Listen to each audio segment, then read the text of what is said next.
নমস্কার, CNN24 সংবাদে আমি নীলাঞ্জন আপনাদের স্বাগত জানাচ্ছি। প্রথমেই সংবাদ শিরোনাম।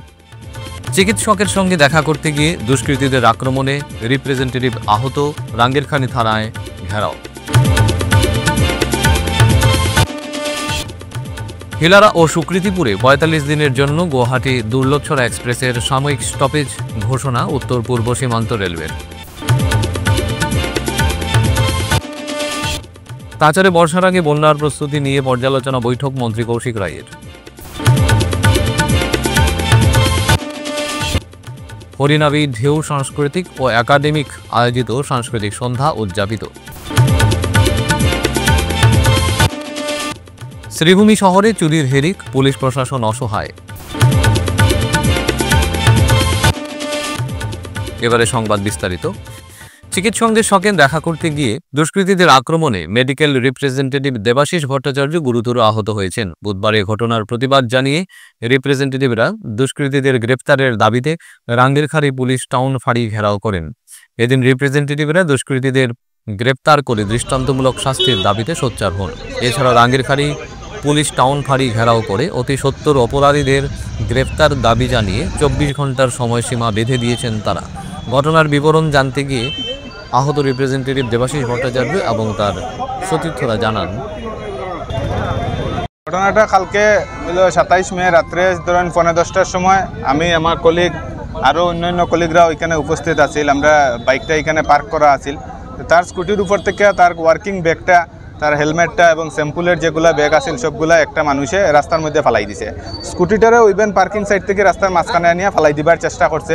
ওই সময় আমরা দেখছি, আমরা এই সময় প্রটেস্ট করছি, তখন খুব বাজেভাবে গালিগালাজ করছে আমরারে করিয়া। আশেপাশ থেকে তার আরও মানুষ ডাকিয়া লইয়া আইছে। তারা চাকু, দা, এরপরে দিকে পাথর লইয়া রড লইয়া আমরার উপরে অ্যাটাক করছে। তারা দুইজনে সামনে থেকে আমরা সরাইতে সক্ষম হয়েছি, কিন্তু আমার উপরে অ্যাটাকটা হয়ে গেছে। আমার মাথার মধ্যে এখানের মধ্যে চাকু বা পাথর কিতা দিয়ে মারছে এটা এক্স্যাক্টলি আমি দেখছি না। এখানের মধ্যে হয়েছে পিছন দিক থেকে আইয়া মারছে।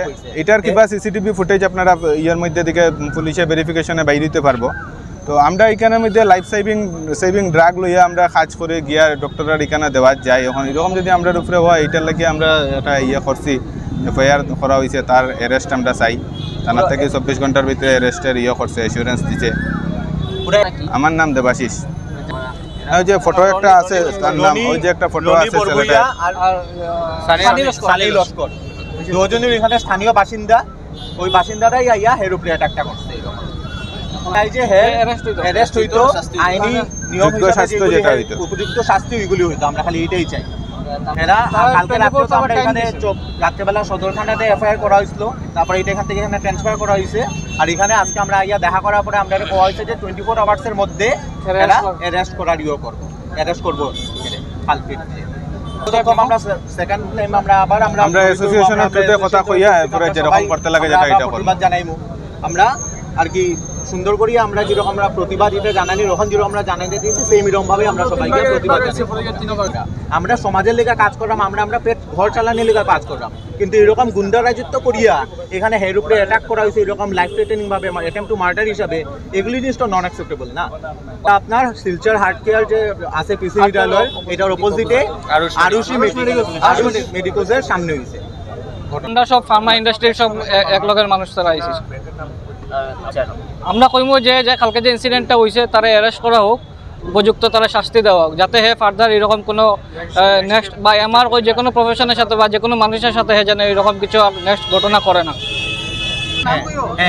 গুন্ডারা চালাইছে, হ্যাঁ। তো তার এখানে লোকাল পাওয়ারটা দেখাইলো আর কি। কালকে আমরা উপরে যেভাবে অ্যাটাক করছে, স্টিক নিয়ে, লাকি ফাটতর নিয়ে যে অ্যাটাক করছে, তার এখানে পাওয়ারটা দেখাইলো আমরা। তার নাম হইল রনি লস্কর আর রনি বরবইয়া আর সানি লস্কর, দুইটা ছেলে আসলো। আর একটা ছেলে আসলো ছোট, তার নামটা সঠিক জানি না। বরাক উপত্যকায় যোগাযোগ ব্যবস্থায় এক ইতিবাচক পরিবর্তনের সূচনা করল উত্তর পূর্ব সীমান্ত রেলওয়ে। যেমন ব্রিজ মেরামতের কারণে সৃষ্ট অস্থায়ী অসুবিধার জন্য গুয়াহাটি দুর্লভছড়া গুয়াহাটি এক্সপ্রেস ট্রেনটি ৪৫ দিনের জন্য হিলারা ও সুকৃতিপুরে স্টেশনে স্টপেজের সিদ্ধান্ত নিয়েছে রেল কর্তৃপক্ষ। এই পদক্ষেপ শুধুমাত্র স্থানীয় যাত্রীদের জন্য স্বস্তির নিদর্শন নয়, বরং প্রশাসনের প্রতিক্রিয়াশীল এবং জনমুখী দৃষ্টিভঙ্গির প্রতিফলনও বটে। 28 মে 2025 থেকে কার্যকর হওয়া এই সিদ্ধান্ত অনুযায়ী 15617 নম্বর গুয়াহাটি দুর্লভছড়া এক্সপ্রেস হিলারা স্টেশনে সকাল 6:10 পৌঁছে 6:12 ছাড়বে। অপরদিকে 15618 নম্বর দুর্লভছড়া গুয়াহাটি এক্সপ্রেস 29 মে থেকে হিলারায় দুপুর 2:37 পৌঁছে 2:39 ছাড়বে। সুকৃতিপুর স্টেশনে গুয়াহাটি দুর্লভছড়া এক্সপ্রেস সকাল 6:23 থেমে 6:25 যাত্রা পুনরায় শুরু করবে। বর্ষার আগে বন্যার প্রতিরোধ ক্ষমতা জোরদার করার জন্য একটি সক্রিয় পদক্ষেপ হিসেবে আসাম সরকারের খাদ্য, গণবণ্টন ও ভোক্তা বিষয়ক মন্ত্রী কৌশিক রায় বুধবার শিলচরের জেলাশাসকের কার্যালয়ের নতুন সম্মেলন কক্ষে একটি উচ্চস্তরের পর্যালোচনা সভার সভাপতিত্ব করেন। দেখুন সবিশেষ। বন্যা প্রশমন, আন্তঃবিভাগীয় সমন্বয়ন এবং জননিরাপত্তা নিশ্চিত করার উপর জোর দিয়ে কাছাড় জেলা জুড়ে বর্ষার প্রস্তুতি মূল্যায়ন এবং জোরদার করার লক্ষ্যে এই বৈঠক অনুষ্ঠিত হয়। অধিবেশনে কাছাড় জেলা প্রশাসক মৃদুল যাদব, বিধায়ক মিহির কান্তি সোম, দীপায়ন চক্রবর্তী, নিহার রঞ্জন দাস এবং মিসবাউল ইসলাম লস্কর সহ বিভিন্ন বিভাগের আধিকারিকেরা উপস্থিত ছিলেন। হরিনাবি ঢেউ সাংস্কৃতিক ও একাডেমিকের উদ্যোগে কলকাতার তপন থিয়েটার হলে সাংস্কৃতিক সন্ধ্যা উদযাপিত হয়। এই অনুষ্ঠানে উপস্থিত ছিলেন বিশেষ অতিথি হিসেবে মুরারি মুখোপাধ্যায়, তপন দাস, অপর্ণা চ্যাটার্জি, প্রদীপ কুমার রায়, গৌতম কুমার চন্দ্র, কৌশিক গাঙ্গুলি, প্রদীপ কুমার রায় এবং শিলচর থেকে কবি সাংবাদিক মৃদুলা ভট্টাচার্য। উল্লেখ্য, অনুষ্ঠানের প্রথম নিবেদন ছিল নাটক নাট্য সন্ধ্যায় মহাভারত, রচনা নবনীতা ব্যানার্জি, পরিচালনায় সিদ্ধার্থ শঙ্কর মিত্র, আলোকসজ্জা, অভিনয়ে সবকিছু নিয়ে নাটকটি সার্থক হয়ে উঠেছে। অনুষ্ঠানে উপস্থিত অতিথিদের সংস্থার তরফে বরণ করে নেওয়া হয় উত্তরীয় এবং স্মারক সম্মান জানিয়ে। উল্লেখ্য, নাটকের প্রেক্ষাপট এবং পরিবেশিত নৃত্য, কবিতা ইত্যাদি বিষয় নিয়ে উপস্থিত অতিথিরা প্রত্যেকে সংস্থা ও কর্মকর্তাদের সাধুবাদ জানিয়ে শুভেচ্ছা বক্তব্য পেশ করেন। কোনো বিশেষ যুদ্ধ কথা নয়, এই কথা ভারতীয় সংস্কৃতির ঔদার্যের কথা। এতে অন্তর্নিহিত আছে এক সত্য। অস্ত্র নিয়ে মহাযুদ্ধের এই কথা পৃথিবীর ইতিহাসে এক অন্ধকার সংঘর্ষের উজ্জ্বল দৃষ্টান্ত। এই সব কথা আমি ছাড়া আর কেউ শোনাবে না, কারণ এর থেকে এগিয়ে যে হোক সেই আমি সবকিছুর সাক্ষী থাকবো। এটা খুবই আনন্দের বিষয় এবং খুবই ভালো লাগছে। একটা সেই নাট্য সংস্থা বা সামাজিক সাংস্কৃতিক সংস্থা বলতে পারি, আজকে এখানে যে পত্রিকাটা বেরোলো এটা খুবই আনন্দের বিষয় এবং এখানে আমি দেখেছি বিভিন্ন ধরনের লেখা আছে।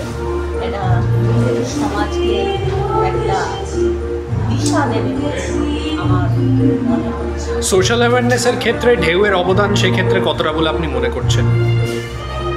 আমি ঢেউয়ের সঙ্গে খুবই নতুন পরিচয়, তবে ঢেউয়ের যে নবনীতা ব্যানার্জি ওর সাথে আমার বন্ধুত্ব, সেই সূত্রে আমি যতটুকু জেনেছি আমার মনে হচ্ছে যে ওরা সেই সোশিয়াল যেটা অ্যাওয়ারনেস, সামাজিক সচেতনতা আমরা যাকে বলি, এক্ষেত্রে ওরা সেই নাটকের মাধ্যমে বা কবিতার মাধ্যমে সংস্কৃতির অঙ্গনকে আরও এগিয়ে নিতে। আপনার নামটা? কারণ এখানে আজকে আমি দেখেছি অনেক ছোট ছোট বাচ্চারা খুব ভালো অনুষ্ঠান করেছে। এতে আমি আশাবাদী যে ওরা আগামীতে আরও ভালো আরও সুন্দর। আমি মৃদুলা ভট্টাচার্য, শিলচর, আসাম। ঢেউ হরিনাবি ঢেউ আয়োজিত নাট্য সন্ধ্যায় নাটক, এই নাটকটি হবে মঞ্চস্থ আজকে। আর আছে আমাদের বই সংকলন, যেটা ঢেউয়েরই পত্রিকা আছে। আর আছে আমাদের কবি আর বিভিন্ন নাট্যকার, লেখক, সাহিত্যিক সবাইকে নিয়ে মোড়ক উন্মোচন। তার সাথে গান, নাচ, কবিতা সব কিছু নিয়ে একটা ভরা সংসার আমরা আপনাদের কাছে উপহার দেব। যেই নাটকটিতে আপনারা অভিনয় করবেন সেটির নাম কি আর বিষয় কি সেটির? এটা নাটকটির নাম হলো নাট্য সন্ধ্যায় মহাভারত। নাটকটি লিখেছেন, আমি লিখেছি, নবনীতা ব্যানার্জি। ডাইরেক্টর তিনি সিদ্ধার্থ শঙ্কর মিত্র। আর নাটকটির বিষয়বস্তু হলো আমরা যে দৈনন্দিন জীবনে যে নিজেদের বাড়িঘর মানে নিজেদের পরিবারকে সামলে নাটক করতে আসি, সেই নাটকটা আমরা কিভাবে মঞ্চস্থ করি সেটাই সবার সামনে তুলে ধরা। আর যে বই প্রকাশ হবে সেই বিষয়ে হলো এই বই প্রকাশটা আমাদের ঢেউয়েরই পত্রিকা, মানে এটা প্রত্যেক বছরই আমরা সেই পত্রিকাটা প্রকাশিত হবে। আর তার মধ্যে আমাদের দলের সদস্যরা লিখেছে, আর বিভিন্ন নাট্যকাররা লিখেছেন, বিভিন্ন সাহিত্যিক, কবি, সাহিত্যিক, পরিচালক সবাই লিখেছেন, ডাক্তার লিখেছেন, পুলিশ যিনি আধিকারিক আছেন তিনি লিখেছেন, মানে সবার সমৃদ্ধ লেখায় বইটি প্রকাশিত হয়েছে। প্রতি বছর যেটা আপনি বললেন এই পত্রিকাটি প্রকাশ পায়, এই বছরে এই পত্রিকার বিশেষ আকর্ষণ কি? এই বছর পত্রিকা জন্ম হয়েছে না, তো এই বিষয় হলো পত্রিকা এখন আমরা পত্রিকার একদম শিশু সুলভ একটা মুখ দেখতে পাবো সবার সামনে, যেন আমাদেরই ঘরের সন্তান। আস্তে আস্তে সেই সন্তান যেমন বড় হবে, আমাদের পত্রিকাও বড় হবে। রীতিমতো চ্যালেঞ্জ হয়ে দাঁড়িয়েছে পুলিশের কাছে, কেননা রাতের বেলায় রাইডিং স্কোয়াড টহল দেওয়া সত্ত্বেও নিশি কুটুম্বরা চুরি কার্য করতে পিছপা হচ্ছে না। হয়তো কখনো গৃহকর্তার অনুপস্থিতিতে বা উপস্থিতিতেই তারা তাদের কার্য সম্পাদন করতে কোনোরূপ পরোয়া করছে না। শ্রীভূমি শহরের ব্যস্ততম এলাকা লঙ্গাই রোডের প্রাক্তন জেলা সভাপতি সুব্রত ভট্টাচার্যের বাসভবনে নিশি কুটুম্বরা রেশ কাটাতে না কাটাতেই এবার শহরের আজাদ সাগর রোডে হানা দিল চুরের দল। এলাকার বাসিন্দা গোবিন্দ গোস্বামীর ঘরের গ্রিল ভেঙে তাণ্ডব চালায় চোরের দল। 2 লক্ষ টাকার স্বর্ণালঙ্কার সহ বহু মূল্যবান সামগ্রী হাতিয়ে নিয়ে যায়।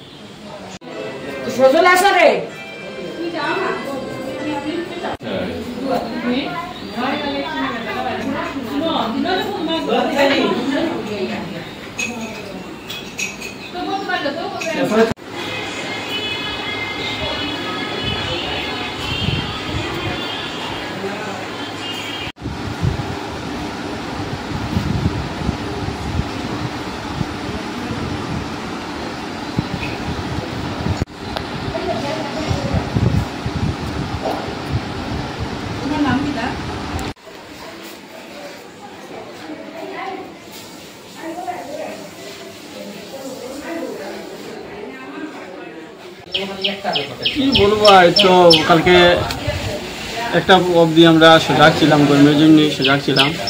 তারপরে তো কখন চুরি হলো তা তারা বলতে পারিনি। সকালে উঠে দেখলাম এই যে সামনে গ্রিলটা ভাঙ্গা, আর এখানে সব জিনিস ছড়িয়ে আছে। এর মধ্যে থেকে মেলুকের ইমিটেশনের সাথে মানে সোনার একটা ইয়ে ছিল, রাত নিজের একটা চুরি, ওগুলো নিয়ে গেছে। টাকা পয়সা নিয়ে নিয়ে মোটামুটি তো চিনেছিল 1.5 বই মতো, আর ওটা ইমিটেশনের উপরে শোনা ছিল, কোনো একটা আইডিয়া পাচ্ছি। এটা তো পড়ছে আজাদ সাগর ছিলাম। শিলচর শহরে সদর থানার অধীনস্থ রাঙ্গিরখাড়ি টাউন আউটপোস্ট এলাকার শরৎপল্লীতে ফের এক গৃহবধূর রহস্যজনক মৃত্যু ঘিরে উত্তপ্ত হয়ে উঠেছে গোটা এলাকা। মৃত গৃহবধূর নাম সরস্বতী দেব, বয়স 31। 5 বছরের একমাত্র সন্তান রেখে অকালে প্রাণ হারালেন তিনি। সরস্বতীর মৃত্যুতে শোকস্তব্ধ পরিবার এবং ক্ষোভে খুঁজছে প্রতিবেশীরা। জানা যায়, বুধবার দুপুর 12:30টার সময় সরস্বতী আত্মীয়রা খবর পান শরৎপল্লীর নেতাজি লেনে স্বামীর বাড়ি থেকে তাকে নিয়ে যাওয়া হচ্ছে শিলচর মেডিকেল কলেজ হাসপাতালে, কিন্তু তখনই সব শেষ। মেডিকেলে পৌঁছে তারা দেখেন সরস্বতী আর নেই, তিনি নিথর। গৃহবধূর মৃত্যুর খবর পেয়ে পরিবারের লোকজন স্বামী রিন্টু দেব এবং তার পরিবারের বিরুদ্ধে সরাসরি অভিযোগ এনেছেন। অভিযোগ, রিন্টুদের দীর্ঘদিন ধরে তার স্ত্রীর উপর মানসিক ও শারীরিক নির্যাতন চালিয়ে আসছিল। ওই দিন সকালে নির্যাতনের মাত্রা চরম পৌঁছায় এবং তারপরেই সরস্বতীর মৃত্যু হয়েছে বলে সন্দেহ পরিবারের। ঘটনাটা কিটা হইছিল? আমার ঘরে রবিবারে গেছে 4টার সময় বিকালে, বিয়া হয়েছে বর্দা হই আমি যে বর্দা তো আমরা ঘর বদলাইতাম, ঘর দেখাতে গেছে, আর মোবাইল চার্জ দিও, মোবাইলটার ব্যাটারি নষ্ট হয়ে গেছে। তো এখন না সত্যি তো আগের মতন হয়ে গেছে, অসুখ হয়ে গেছে। আমি বই রয়েছ না, মেডিকেল লইয়া যাই, মেডিকেল নিলে সব চিকিৎসা হয়। আগে তো একবার লইয়া যাওয়াইছে, এখন লইয়া যায়।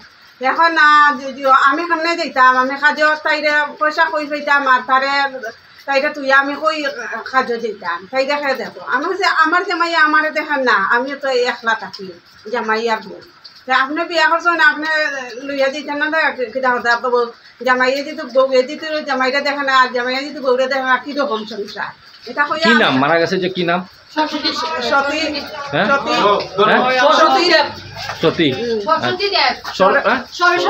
সরস্বতী দেব বা জামাইয়ের নাম রিন্টু দেব। আচ্ছা কোন জায়গাত মারা গেছে কোন জায়গাত মারা গেছে এটা জানি না আমরা বাইরে আসলাম তারা ফোন করে কইছে মারা গেছে আজকে শুনছি। আচ্ছা বালা নাম সজল দেব। তা আপনার কি সন্দেহ এটা? হ্যাঁ আগে কয়দিন আগে তার ভাই মারা গেছিল তখন তাইরে আছে মারিয়া ফুলাইলাছিল ওই সাইড বাড়ি চাইছে। আচ্ছা আইছে কয় তাই বলে এটা পরিষ্কার করে না রান্তার লাগি আপনি কি মেয়ের কি হয়? আমার ননদ। আচ্ছা তে মেয়ের মা বাবা নাইনি? মেয়ের মা বাবা কেউ নাই না। আচ্ছা মা বাবা কেউ নাই বড় ভাই আছে আর ছোট ভাই ওরকম যখরিয়া তার ঘরে যেত আগে গত বছর ওরকম তারও ওরকম অসুস্থ হয়েছে এরপরে গিয়া পরিষ্কার করি আর 2 মাস পরে আমার দেওয়ারও নাইনি পাত্তা কেস দেওয়া আছে। আচ্ছা তা আপনার সন্দেহ যে এটা মারা হয়েছে? মানে এটা মিসিং বাইরেও তারা মিসিং করছে মিসিং কেস মানে আপনার রহস্যজনক লাগে। আগে কি ও জামাই অত্যাচার করতো? তারা তাই বিয়া হয়েছে কত বছর হয়েছে? বিয়া হয়েছে 2019 2016 সরি 2019 এপ্রিল 16। আচ্ছা তারপর থেকে কি মানে অত্যাচার করতো? অত্যাচার মানে তাই বিয়ার পরে 1 বছর তারা দাদার ঘরে আইয়া থাকে তখন দাদার বিয়া করছিল না বিয়া ছিল। আমি যেটা জোড়াতে আসলাম তখন আমি রিপোর্ট পাইছি। আপনার কি লাগে মেয়ে? আমার ছোট বোন 3 আগে গেছে অসুস্থ হয়েছে করে কিন্তু তারা যে মেডিকেল এডমিশন করাইছে এটা আমরা জানি না। আচ্ছা মানে মেডিকেলে এডমিশন করছে এটা জানেন না? মেডিকেল কবে এডমিশন করছে তারা কইছে? তারা জানি না তারা রিপোর্ট তখন পুলিশের রিপোর্টের লগে পুলিশের রিপোর্ট দিয়ে মানে আপনারা জানাইছেন না যে তারা অসুস্থ যে? না জানি না আমরা। এটা আমরা জানি না অসুস্থ অবস্থা আপনি জানেন না? না খালি কইছে তাই পা ফুলি গেছে 3 দিন আগে গিয়া তাই জামাইয়ে আমার ঘরে কইছে তার পা ফুলি গেছে কইয়া মেডিকেল তারা যখন এডমিশন করাইছে নিশ্চয়ই তারা ফল্ট আছে নাহলে তারা কেনে মেডিকেলে তারা পড়াইবো আর আমরা কিছু জানাইছো না আর আমরা জানি না আজকে মারা যাওয়ার পরে তারা হয় মেডিকেল গেছে আমরা নিজেও জানি না আজকে জানি আমরা। আচ্ছা আর ডেইলি মারতো পাড়ার মানুষও তারা এক সাপোর্ট পাড়ার মানুষের এক সাপোর্ট হয়ে গেছে তারা ডেইলি তাইরে মারতো চর্চা করতো এটা সব গুমিল আছে। ফিরছে একটি বিরতির পর আপনারা সবাই সঙ্গে থাকুন। Welcome to DRG Dream School where dreams take flight managed by the prestigious Ramanuj Gupta Memorial Charitable Trust. We bring world-class education right here in Silchar. DRG Dream School. We step into the classrooms which are designed to inspire. We are located in an eco-friendly environment and cutting-edge facilities. We will ensure that every child strives in the best possible way.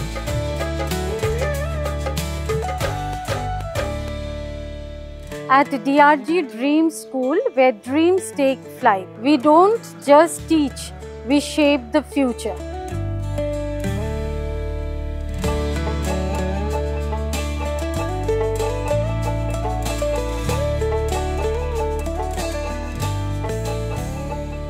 With hearts full of wonder, we learn and we play. Our passion for knowledge guides us every day. Our school is our haven, where love and learning grow. Dear parents, students and well-wishers, you all know Vivekananda Senior Secondary School, also known as Vivekananda Junior College, was established in 2003 at Chenkuri Road, Silchar, pin code 788007, having science, arts, commerce streams. Every year in HS examination, our students have been passing out with positions, distinctions, star marks, and huge numbers of letters. In degree unit, we have Encipal Memorial Degree College, which was established in 2010 and affiliated under Assam University. Both of our institutions have been guided gracefully by the experienced and qualified faculties in well-infrastructure, environmental-friendly institution. Grace well hospital, Meherpur, Silchar. এখানে আপনারা পাবেন dialysis, endoscopy, sonography, echocardiography, এক্স-রের মতো বিশেষ সুবিধে। উন্নত মানের ডাক্তারি পরিষেবার পাশাপাশি পাবেন আইসিইউ, এনআইসিইউ, ইনডোর, আউটডোর এবং যে কোনো রকম সার্জারি অত্যন্ত সুলভ মূল্যে এবং অত্যাধুনিক মানের। গ্রেস ওয়েল হসপিটাল বিভিন্ন ধরনের চিকিৎসা পরিষেবার পাশাপাশি এখানে আপনারা পাবেন বন্ধাত্ব কাটিয়ে মাতৃত্ব এবং পিতৃত্বের আশ্বাস। আপনার সুস্থ জীবনের লক্ষ্যে সর্বদা কাজ করে চলেছে গ্রেস ওয়েল হসপিটালের সদস্যবৃন্দ। ঠিকানা grace well hospital, Meherpur, Silchar 788015। আপনার সুস্থ এবং মঙ্গলময় জীবন কামনা করি আমরা। Grace well hospital. ফিরে এলাম বিরতির পর। জামালপুরে রোহিঙ্গা সহ ৩৫ বাংলাদেশি নাগরিক আটকের ঘটনায় তীব্র চাঞ্চল্য ছড়িয়েছে। কাছাড় জেলার কাঠিগোড়া ইন্দো বাংলা সীমান্তবর্তী জালালপুরে মঙ্গলবার রাতে প্রায় ৩০ জন সন্দেহভাজন বাংলাদেশি নাগরিককে আটক করেছে স্থানীয়রা। দেখুন সবিশেষ। 5টি অটোতে করে যাত্রা করছিল তারা। পরিচয় জানতে চাওয়া হলে তারা সঠিক উত্তর না দেওয়ায় সন্দেহ হয় স্থানীয়দের। জানা গিয়েছে তারা আগেই অবৈধভাবে ভারতে ঢুকে বিভিন্ন রাজ্যে শ্রমিক হিসেবে কাজ করছিল এবং ওই রাতে দালালের সহায়তায় বাংলাদেশে ফেরার চেষ্টা করছিল। পুলিশ ঘটনাস্থলে পৌঁছে তাদের হেফাজতে নেয় এবং জিজ্ঞাসাবাদ শুরু করেছে। দালালদের চিহ্নিত করতে তদন্ত চলছে। অল্প আগে এখানে আমাদের এই ভৈরবপল্লীতে দুটা অটো ধরা হয়েছিল এবং এই অটোতে সন্দেহযুক্ত বাংলাদেশি লোক ছিলেন। আমাদের সীমান্ত অঞ্চল দিয়ে বাংলাদেশে পার হওয়ার জন্য ওনারা এদিকে যাওয়ার পথে ছিলেন। এখানে স্থানীয় একজন যুবকের সন্দেহ হয় এবং ওনারা এখানে ওনাদেরকে আটক করে জিজ্ঞাসাবাদ করেন। তারপর দেখা যায় যে ওনারা বাংলাদেশ যাওয়ার পথে ছিলেন। তারপর আমার কাছেও ফোন যায়। আমি সঙ্গে সঙ্গে আমাদের গুমরার পিআইসি ইনচার্জ পঞ্চবল্লভ বড়ুয়ার সঙ্গে ফোনে বার্তালাপ করি। তারপর উনি এখানে দলবল নিয়ে ছুটে আসেন এবং আসার পর ওনারা সঙ্গে সঙ্গেই এখানে যারা আমাদের এখান থেকে বাংলাদেশ পাচারের পথে যাত্রীরা ছিলেন ওনাদেরকে করায়ত্ত করে ওনারা পুলিশ ইনভেস্টিগেশনে ওনারা নিয়ে যায়। এবং আমি প্রশাসনের কাছে আমি এটাই আশা রাখছি ওনারা আমাদের এখান থেকে যে সিন্ডিকেট যেটা চলছে আমরা শুনতে পাচ্ছি বিগত কিছুদিন ধরে এই অটোতে করে বাংলাদেশে পাচার হয়। তো আমি চাইব যে অতি সত্বর এখানে সিন্ডিকেটের যারা মূল পান্ডারা রয়েছেন ওদেরকে যাতে চিহ্নিত করে প্রশাসনের আওতায় এনে ওনাদেরকে জিজ্ঞাসাবাদ করা হয়। আমার জানা মতে এখানে আমাদের দুটা অটোতে কমসে কম 15 জন 16 জন বাচ্চা বৃদ্ধ বালিকা মিলিয়ে হবে। আর ওইখানে আরও 3টা অটো রয়েছে, মোস্ট প্রবাবলি হবে এখানে 30 জনের মতো হবে। বাইপাসে রাতের অন্ধকারে ধরা পড়ল মেয়েরূপী 2 যুবক। রহস্যজনক এই ঘটনা গতকাল রাত প্রায় 11টা নাগাদ করিমগঞ্জ বাইপাসে সংঘটিত হয়েছে। দেখুন সবিশেষ। স্থানীয় জনগণ দেখতে পেয়ে দুজনকে আটক করে। দুজনই মেয়ের পোশাক পরেছিল। প্রথমে মনে হয়েছিল তারা কোনো দম্পতি, কিন্তু স্থানীয়দের সন্দেহ হয়। কাছে গিয়ে পরীক্ষা করতেই ব্যাপারটির খোলসা হয়। স্থানীয়দের জিজ্ঞাসাবাদের পর জানা যায় তারা প্রায়ই এই এলাকায় আসে রাতে এমন সাজে। তবে আসল উদ্দেশ্য এখনো স্পষ্ট নয়। স্থানীয়রা এর সঙ্গে সঙ্গে খবর দেয় পুলিশকে। প্রশাসন এসে দুজনকে হেফাজতে নিয়ে যায়। বর্তমানে তাদের জিজ্ঞাসাবাদ চলছে। কি উদ্দেশ্য ছিল তাদের? নিছকই কৌতুক, নাকি এর পিছনে রয়েছে বড় কোনো চক্র? খতিয়ে দেখছে পুলিশ।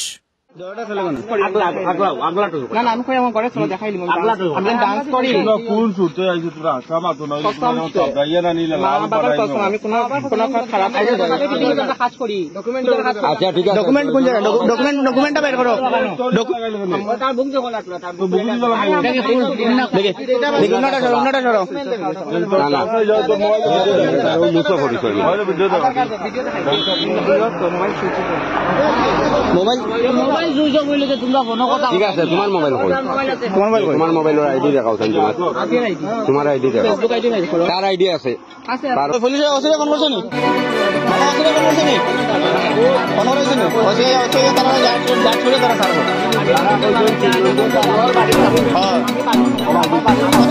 প্রথমে কইছে বাড়িতে থাকো।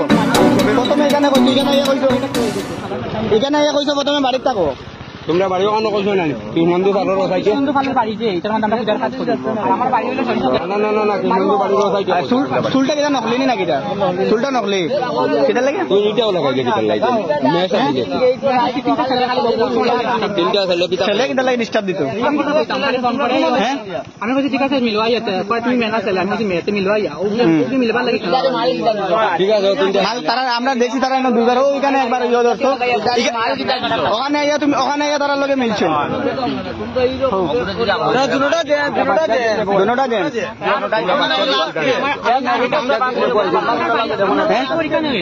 বাড়িও তোমরা ওখানে এখন তোমরা বাড়ি হইল না।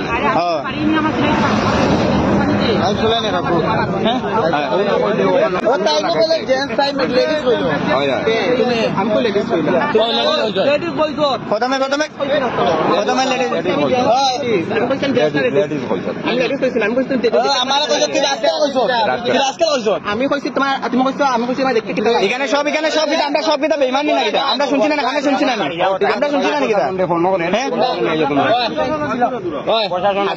তোমরা বুঝতে দিয়া লাইন করে কিতা দিছো আদা মাতো স্টুডিওলার তারা কিতা দিছো তারা কিতা পাস করছো লাইন করে আদা মাতো ওই যে ছেলে দুইটা আসলে স্টুডিও লিগা দিছ না কিতা হ্যাঁ কিতা কোয়েন্টার হইতো না না তো লেডিস লাগাইছে ও চুপ লাগাই লেডিস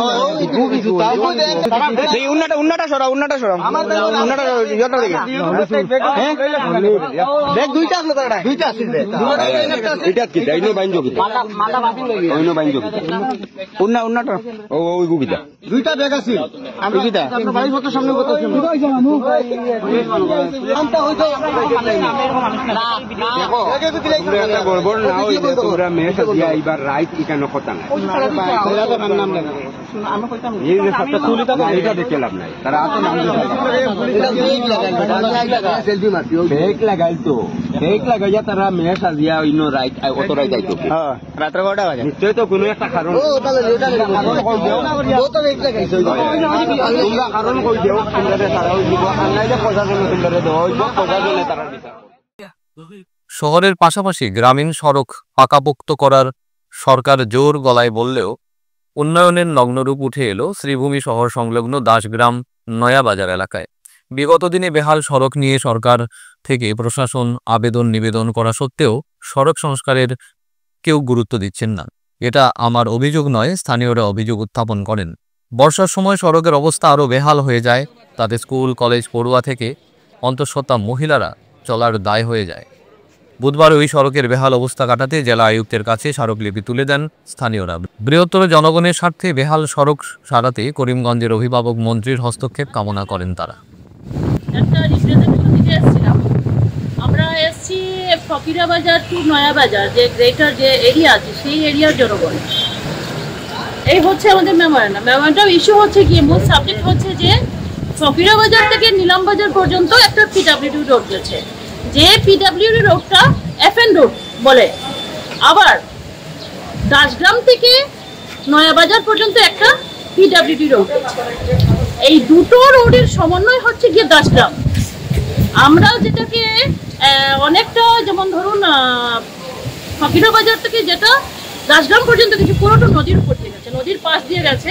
আবার দাসগ্রাম থেকে যে নয়াবাজার যে রোডটা গেছে সেটা কেওতলা অবধি নদীর পাশ দিয়ে গেছে। দুটো রাস্তায় ভেঙে নদীতে। এত বাজে শোচনীয় অবস্থা। দাসগ্রাম থেকে নয়াবাজার পর্যন্ত যে রোডটা গেছে, যে কোনো সময় যে কোনো মানুষের প্রাণ যেতে পারে, কোনো গ্যারান্টি নেই। গত বছর এ নিয়ে আমরা আন্দোলন করেছি, কিন্তু প্রশাসনের কোনো ভ্রুক্ষেপ নেই। আজকে পর্যন্ত রাস্তাটা এমনভাবেই আছে। আবার ফকিরাবাজার থেকে যে রাস্তাটা এফএন রোড যেটা নিলামবাজারে গেছে আপ টু দাসগ্রাম পর্যন্ত, একে আজাদ হাই স্কুলের সামনে আমি এবং আমার সঙ্গে বেশ কয়েকজন টিচার মিলে গত বছর আমরা রাস্তাটা সারিয়েছিলাম, কিন্তু সরকারিভাবে কোনো পদক্ষেপ এখনো নেওয়া হয়নি সেখানে। এবং এই যে রাস্তাটা দাসগ্রাম থেকে নয়াবাজার এবং ফকিরা বাজার থেকে দাসগ্রাম, যেটা এফএন রোড, এই রাস্তাতে প্রায় প্রতিদিন হাজার মানুষের চলাফেরা। ছাত্র যেমন আছে, সেখানে চাকরিজীবী আছে, কৃষক আছে, খেটে খাওয়া মানুষ, গাড়ি যানবাহন হাজারের উপর যায় ওই রাস্তাটা দিয়ে। এমন অবস্থায় আমাদের বর্তমান প্রশাসন মানুষকে প্রোটেকশন দিতে ব্যর্থ। আমাদের সরকার, বিজেপি শাসিত সরকার, এইরকম অবস্থা শুধু এই জায়গার নয়, প্রতিটা জেলার, আমাদের বিশেষত শ্রীভূমি জেলার নাম পরিবর্তন হয়ে গেছে আপনারা জানেন, কিন্তু রাস্তাঘাটে কোনো পরিবর্তন হয়নি। যখন বৃষ্টি হয় করিমগঞ্জ হাঁটু জুলের ওপর থাকে, এইরকম পুরো জেলার আমাদের অবস্থা, কিন্তু ভয়ানক অবস্থা ওই দুটো রোডে। তাই আমরা আজকে রিপ্রেজেন্টেশন দিয়েছি আমাদের ডিস্ট্রিক্ট কমিশনার মহাশয়কে। উনি বলছেন উনি অতি দ্রুত পদক্ষেপ নেবেন, এবং আমরাও বলেছি যতটুকু সাহায্য করতে পারবো আমরা সেই এলাকার জনগণ আমরা সাহায্য সহযোগিতা করব। বিলাসী বাহন দিয়ে অবৈধ বস্তু পাচারের পথে বেপরোয়া গতিতে পথচারীকে ধাক্কা মেরে পালিয়ে যাওয়াকে কেন্দ্র করে মঙ্গলবার রাতে টানটান উত্তেজনাকর পরিস্থিতির সৃষ্টি হয়। দেখুন সবিশেষ। ঘটনাটি বড়খোলার ছেচড়ি গণির গ্রাম সড়কের দুর্গাপুরে সংঘটিত হয়েছে। পোস্ত পাচারে জড়িত গাড়িতে ভাঙচুর চালানো হয়। অবশেষে বড়খোলা পুলিশের উপস্থিতিতে পরিস্থিতি নিয়ন্ত্রণে আসে। মঙ্গলবার রাতে বড়খোলা সমষ্টির দুর্গাপুরে উত্তেজনা ছড়িয়ে পড়ে এই ঘটনাকে কেন্দ্র করে। সূত্রের খবর, গাড়িটিকে থাকা লোকজনদের মারধর এবং ভাঙচুর শুরু করেন স্থানীয়রা। হইহল্লা শুনে সড়কে উপচে পড়ে অন্যান্য লোকজনদের ভিড়। স্থানীয় লোকেরা এরপর খবর দেয় বড়খোলা থানায়। খবর পেয়ে ছুটে আসেন বড়খোলা থানার পুলিশ। এরপর প্রকাশ্যে আসে হিট অ্যান্ড রানের ঘটনায় জড়িত গাড়িতে বস্তাবন্দি অবস্থায় অবৈধ পোস্ত থাকায় বিষয়টি। এদিকে ঘটনার পর সেই গাড়ির চালক পালিয়ে গেলেও গাড়িতে থাকা আরেক ব্যক্তি এবং মারধরের ঘটনায় জড়িত এক ব্যক্তিকে আটক করে স্থানীয় জনতা পুলিশের হাতে সমছে দেন। পুলিশ পোস্ত সহ সেই বিলাসী বাহন ছাড়া একটি বাইক উদ্ধার করে থানায় নিয়ে যায়। ইতিমধ্যেই এই ঘটনা নিয়ে পুলিশ তদন্ত শুরু করেছে।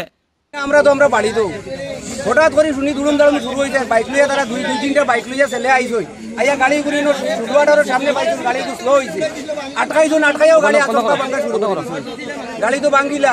এরপরে আমরা ইয়া মানুষ একটু ভিতরে, ড্রাইভার তো বাকি গেছে, একজন মানুষ, এখন মানুষ একটু তো বাঁচানি লাগবো। কোনো অবস্থায় তারা খেয়ে নানি কোনটা মানেন না, গাড়ি তো একদম ওকে তো করে লাইছে, গাড়ি ভাঙা দেখলে তো আপনারা বুঝবাইবা গাড়ি। কিন্তু ছেলেরা কোন জায়গার খান থেকে আইলো, ইনো কিতার লাগি ভাঙিল, এই সম্পর্কে আমরা কিচ্ছু জানি না। মানে ছেলে আসলো 3-4 জন, একটা ছেলে বাঘতো আসলো, তারে রাখছি, আর গাড়ির প্যাসেঞ্জার একজন, ড্রাইভার বাকি গেছে কি, গাড়ির প্যাসেঞ্জার একজন আমরা আটকাইয়া রাখছি, আর বাংরাবাড়ি থেকে একজন আটকাইয়া রাখছি। ভাষা আন্দোলনের সর্বাধিনায়ক পরিতোষ পাল চৌধুরীর আবক্ষ মূর্তি বসানোর জন্য জমি অধিগ্রহণ করে বণ্টনের জন্য রাজ্যের খাদ্য ও সামরিক সরবরাহ উপভোক্তা বিষয়ক খনি ও খনিজ এবং বরাক উপত্যকা উন্নয়ন বিভাগের মন্ত্রী কৌশিক রায়ের দ্বারস্থ হল পরিতোষ পাল চৌধুরীর স্মৃতি পর্ষদ। বুধবার পর্ষদের এক প্রতিনিধি দল শিলচর জেলাশাসক কার্যালয়ে রাজ্যের মন্ত্রী কৌশিক রায়ের সঙ্গে দেখা করে একটি স্মারকলিপি প্রদান করেন। এতে ভাষা আন্দোলনের সর্বাধিনায়ক পরিতোষ পাল চৌধুরীর স্মৃতিতে শহরে তার একটি আবক্ষ মূর্তি স্থাপনের জন্য কিছু জমি আবণ্টনের অনুরোধ জানানো হয়। এই স্মারকলিপি প্রদান করেন পরিতোষ পাল চৌধুরী, স্মৃতি পর্ষদের সভাপতি হারান দে এবং সাধারণ সম্পাদক বিপ্লব পাল চৌধুরী সহ অন্যান্যরা। এদিন স্মারকপত্র পেয়ে পর্ষদের প্রতিনিধি দলকে জমি দেওয়ার ব্যাপারে আশ্বস্ত করেন মন্ত্রী। এ ব্যাপারে কাছাড়ের জেলাশাসক মৃদুল যাদবকে বিহিত ব্যবস্থা নেওয়ার জন্য নির্দেশ দেন মন্ত্রী কৌশিক রায়। আজকের মতো সংবাদ এ পর্যন্তই। নমস্কার।